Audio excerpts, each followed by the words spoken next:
केबी news के Karnataka bulletin में आपका स्वागत है। मैं हूं पूजा आपके साथ। चलिए शुरू करते हैं आज की खबरों का सिलसिला। उससे पहले एक नजर आज के मुख्य समाचारों पर डालते हैं। भगत सिंह राजगुरु सुखदेव बलिदान दिवस पर वीरतापूर्ण श्रद्धांजलि।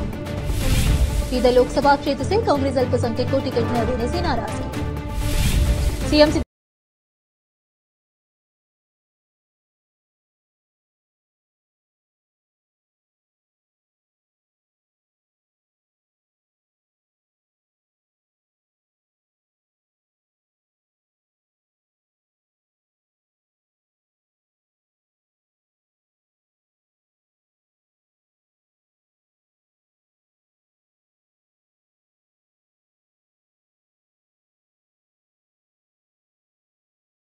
का सिलसिला शुरू करते हुए देखते हैं समाचार विस्तार से।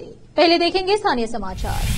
भारत की आजादी के लिए अपने प्राणों की आहुति देने वाले वीर सपूत क्रांतिकारी भगत सिंह राजगुरु सुखदेव के शहीदी दिवस के अवसर पर शहर में उनके पुतले पर माल्यार्पण कर वीरतापूर्ण श्रद्धांजलि अर्पित की गई। विद्यार्थी होने के नाते हमें देश की आजादी के लिए अपने प्राणों की आहुति देने वाले लाखों वीरों सैनिकों के बलिदान को याद रखना चाहिए। अखिल भारतीय विद्यार्थी परिषद एबीवीपी भगत सिंह के विचारों को समाहित कर राष्ट्रभक्ति देशभक्ति की भावना विकसित करने का काम कर रही है। इस अवसर पर शशिकांत जिला संयोजक साई किरण नागराज, अमर, ओमकार, शिवानी, संगीता और अन्य छात्रों ने भाग लिया। विशेष संवाददाता की रिपोर्ट।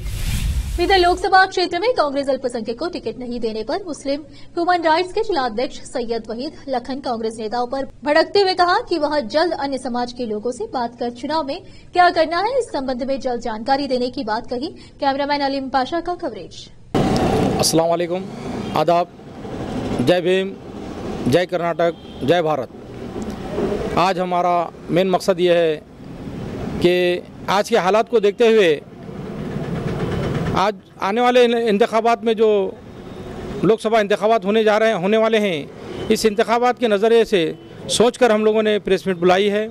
और मैं समझता हूँ ज़िले में हमारे एक ऐसी सोच, ऐसे ख्यालात चल रहे हैं कि ये क्या हो गया भाई, कांग्रेस पार्टी ऐसा क्यों करी बोल के माहौल चल रहा है।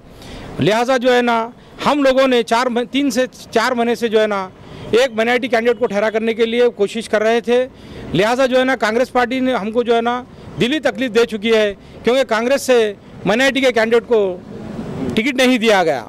इसलिए हम लोगों ने एक मीटिंग तलब की है। कल जो है ना हम एक मीटिंग करने वाले हैं और लिहाजा जो है ना इस मीटिंग में दलित, मुस्लिम, क्रिश्चियन और जो है ना हमारे मराठा समाज के लोग मिलकर जो है ना हम एक मीटिंग तलब किए हैं।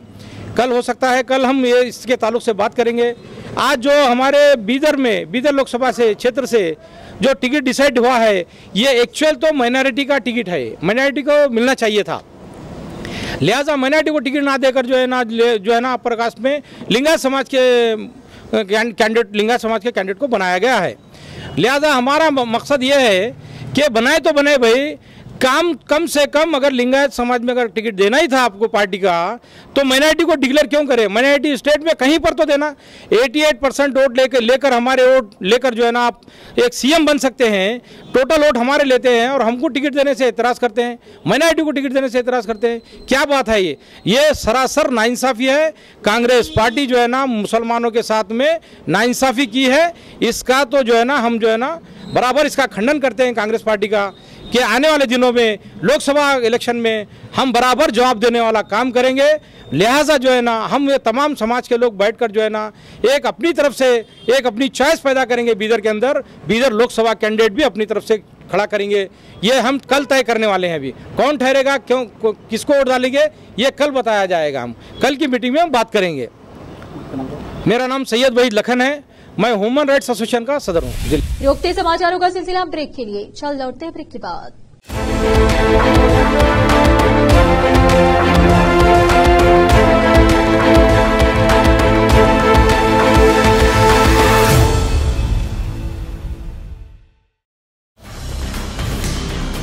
हिंदुस्तान के हर कोने में हम हैं मौजूद। 24 घंटे हालात पर गहरी नजर, खबरों से जुड़े चुपते सवालात, और आपको दिखाता है धार्मिक, सामाजिक, राजनीतिक,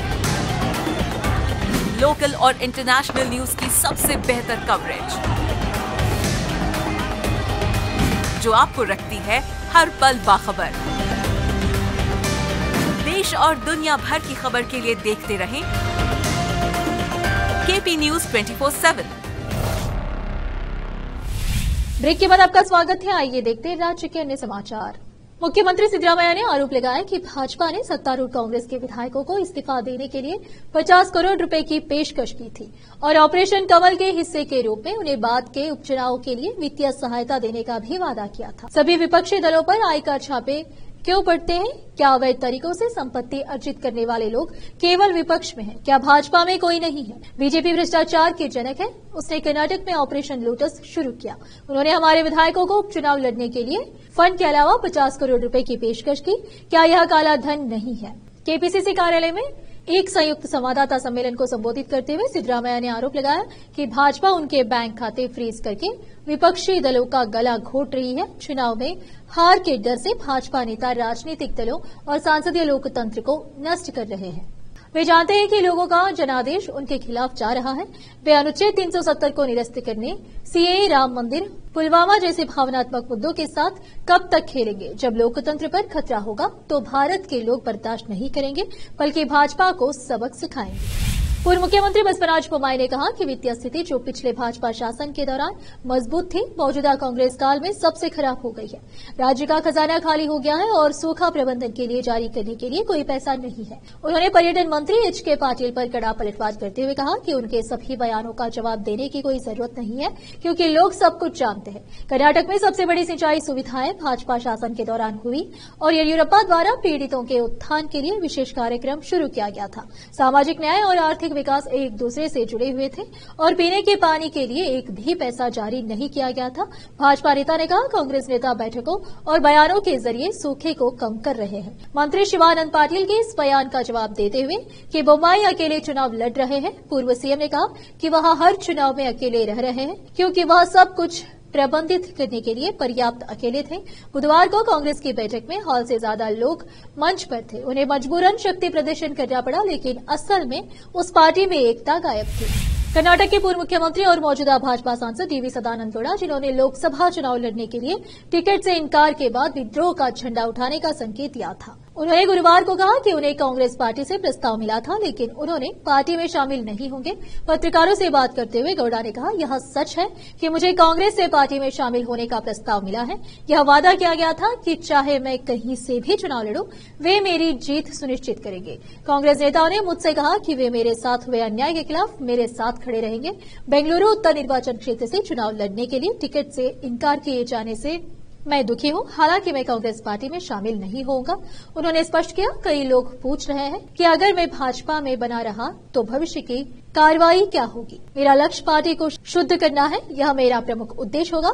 जिन लोगों ने मुझे टिकट नहीं देने में भूमिका निभाई, उन्हें आने वाले दिनों में पश्चाताप होगा। फिर से रोकते समाचारों का सिलसिला एक ब्रेक के लिए। चल लौटते ब्रेक के बाद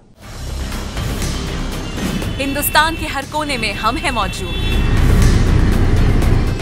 24 घंटे हालात पर गहरी नजर, खबरों से जुड़े चुपते सवालात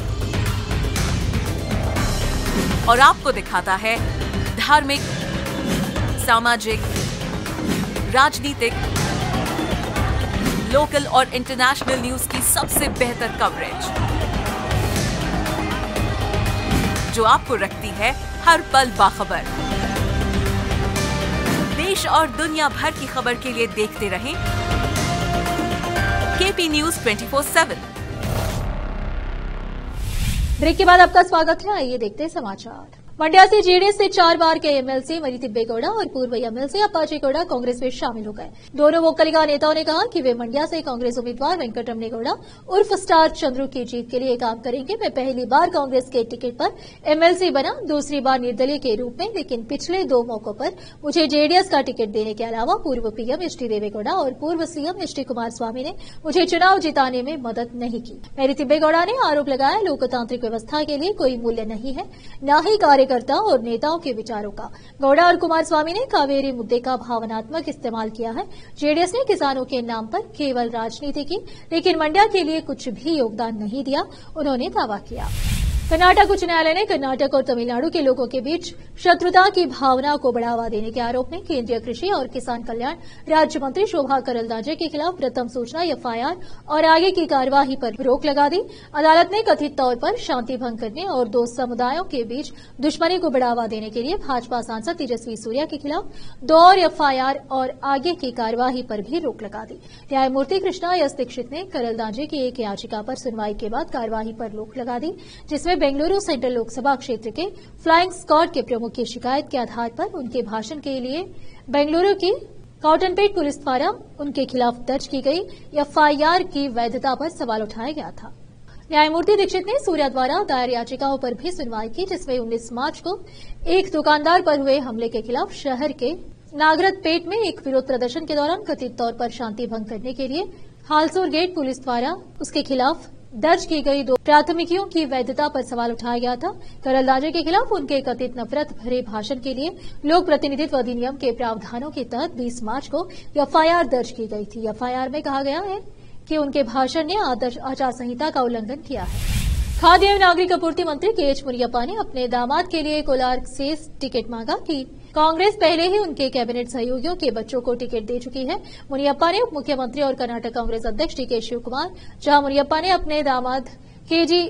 चिक्कपेद्दना के लिए कोलार से टिकट मांगा है, वही कहा जा रहा है कि कांग्रेस ने पूर्व राज्यसभा सदस्य एल हनुमंतैया पर ध्यान केंद्रित किया है। मुनियप्पा का प्रतिद्वंदी गुट हनुमंतैया की उम्मीदवारी पर जोर दे रहा है। मुझे आशा है, मैंने 30-40 साल तक पार्टी खड़ी की है, मंत्रियों के बच्चों को टिकट दिया गया है। मैंने आलाकामना के पीसीसी अध्यक्ष और सीएम से कहा है कि हमें भी टिकट दिया जाना चाहिए। कांग्रेस के भीतर अपने राजनीतिक प्रतिद्वंदियों पर मुनियप्पा ने कहा कि वह एक तालुका या जिले तक ही सीमित नहीं है। भारतीय जनता पार्टी के नेता चलवादी नारायण स्वामी ने कर्नाटक के मंत्री प्रियांक खरगे के खिलाफ उनके सोशल मीडिया पोस्ट के लिए चुनाव आयोग में शिकायत दर्ज कराई, जिसमें आरोप लगाया गया कि कांग्रेस नेता ने प्रधानमंत्री नरेंद्र मोदी और गृह मंत्री अमित शाह के खिलाफ अपमानजनक टिप्पणी का इस्तेमाल किया है। एक्स पर एक पोस्ट में प्रियांक खरगे ने केंद्रीय एजेंसियों द्वारा की गई कार्रवाई के समय पर सवाल उठाया और कहा, आईटी, ईडी छापे और विपक्षी नेताओं की गिरफ्तारी जनता को वास्तविक मुद्दों से भटकाने के लिए भाजपा की मानक संचालन प्रक्रियाओं के अलावा और कुछ नहीं है। क्या थे प्रवर्तन एजेंसियां इतने लंबे समय से चोर गुरु और चंडाल शिष्य के आदेश का इंतजार कर रही है। इन टिप्पणियों पर प्रतिक्रिया देते हुए बीजेपी नेता चलवादी नारायण स्वामी ने कहा कि चंडाल शिष्य शब्द असंवैधानिक है। प्रियांक खरगे ने प्रधानमंत्री और गृह मंत्री को चंडाल शिष्य कहा, यह कन्नड़ में एक कहावत है, यह असंवैधानिक है। आप इस तरह से प्रधानमंत्री को गाली नहीं दे सकते। इस तरह के शब्द SC/ST एक्ट के तहत आते हैं। हमने शिकायत दर्ज कराई है। चुनाव आयोग चलवादी नारायण स्वामी ने ANI को बताया है। फिर से एक नजर मुख्य समाचारों पर। भगत सिंह राजगुरु सुखदेव बलिदान दिवस पर वीरतापूर्ण श्रद्धांजलि। सीधे लोकसभा क्षेत्र से कांग्रेस अल्पसंख्यक को टिकट न देने से नाराज। सीएम